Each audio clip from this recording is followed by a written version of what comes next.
రావడం దివ్య గారు చేసుకున్న తప్ప ఇంకా ఎన్ని రోజులు ఆ బిగ్ బాస్ హౌస్లో ఉన్న వాళ్ళందరూ దివ్య గారిని వైల్డ్ కార్డ్గా వచ్చావు, అడ్వాంటేజెస్ ఉన్నాయి అని చెప్పి ఎప్పుడు ఆవిడ నామినేషన్లో పెట్టడం కానీ, ఒక ఇమ్యూనిటీ టాస్క్లో సపోర్ట్ చేయకుండా ఉండడం కానీ ఇంకా ఎన్ని రోజులు చేస్తారని మీకు అనిపిస్తుంది? ఇవాళ జరిగిన ఇమ్యూనిటీ టాస్క్లో కూడా ఈ దివ్య గారు ఆడుతున్న తీరు చూస్తుంటే మాత్రం నాకు చాలా బాగా అనిపించింది. కానీ ఆవిడకి ఎవరు సపోర్ట్ చేయలేదు అనే విధానం చూస్తుంటే మాత్రం చాలా బాధ అనిపించింది.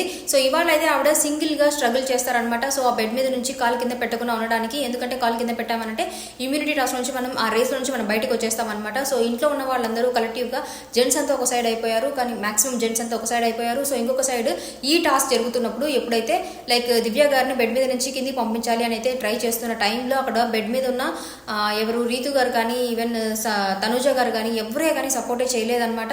సో ఇది చూస్తున్నప్పుడైతే నాకు చాలా అన్యాయంగా అనిపించింది. ఎందుకంటే దివ్య గారు ఆవిడ వచ్చినప్పటి నుంచి తను గేమ్స్లో తను ప్రూవ్ చేసుకుంటూనే ఉన్నారని అయితే నాకు అనిపించింది. అండ్ కాన్ఫిడెంట్గా బోల్డ్గా మాట్లాడుతాను కూడా అనిపించింది.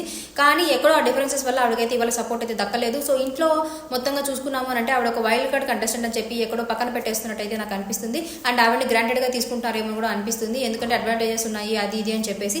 ఇది ఎంతవరకు కరెక్ట్? సో ఇది నాకు చూస్తున్నంతసేపు ఏమనిపించింది అని అంటే ఆవిడ టాస్క్లు ఇచ్చినప్పుడు మంచిగా ఆడుతున్నా సరే ఆవిడ తగిన గుర్తింపు కానీ సపోర్ట్ కానీ ఆవిడకు రిటర్న్ బిగ్ బాస్ హౌస్ లో నుంచి ఆమెకైతే దొరకట్లేదని నాకు అనిపించింది. సో మీరు కూడా నా ఒపీనియన్తో మీరు ఏకీభవిస్తున్నారా లేదా మీకు డిఫరెంట్ ఒపీనియన్స్ ఉన్నాయా? సో కమెంట్స్లో మెన్షన్ చేయండి.